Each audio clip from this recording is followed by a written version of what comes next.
Umi iki nandi gak muling-muling luyur tok e penggaweane doh kah. Assalamualaikum.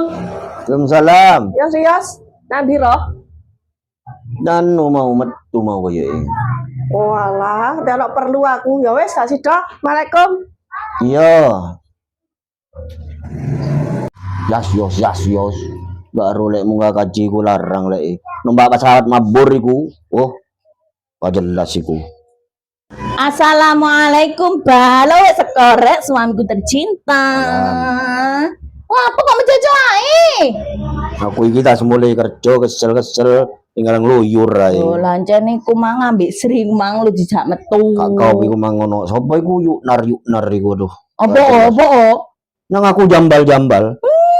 Ya ana aku sak umur hidup wong Karo lek umi. lomba aji ku larang yo. Lah iya ya apa bang secara awake dhewe iki terpandang sak kedung kandang lho, Pak. Kudu. Iku tok sing kudu, Pak. Ojo disopo wis ngono iku. Gak usah disopo. Gak usah. Lho tapi gak nyopo iku dosa, Pak. Yo didik gak apa-apa. Didik gak apa. Cek rono lho ya awake dhewe secara kopi aku terpandang. mulai mau kurung gawe kopi aku. Walah ya wis sik mari ngene. Kopi ambek mangane ndek njaba ya, Pak ya. Tapi masak. anjene lama iku suwe-suwe pegel aku. Anjek pegel cocok dipegel-pegelno. Wis anjene Dosa ya ngono. pegel ya. Ya iya dosa ta sampean kok dhewe iki wis lunga kaji kudu dirubah. Aku lek mikir iku pegel meneh. Pegel meneh wis aja dipikir darah tinggi suwe-suwe ngrasakno maknar iku koyo ngono iku. Lho Mik, sik Mik. Apa, Pak? Iki lho duwe iki lho entekno.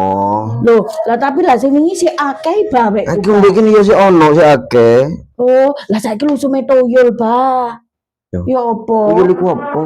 Toyol ku nyolong dhuwitku lho. Ya apa sih kok iso toyol ora ero iku lho. Ora aku ora tau kenal tuh. Sekarang tak gaeno kopi sama Nadusa selak maghrib. Terus Iya, mari ngono ambek iki ndalek dhuwit nang ATM aku. Yo ndang kene kopi sik aku sik lak ngantuk aku.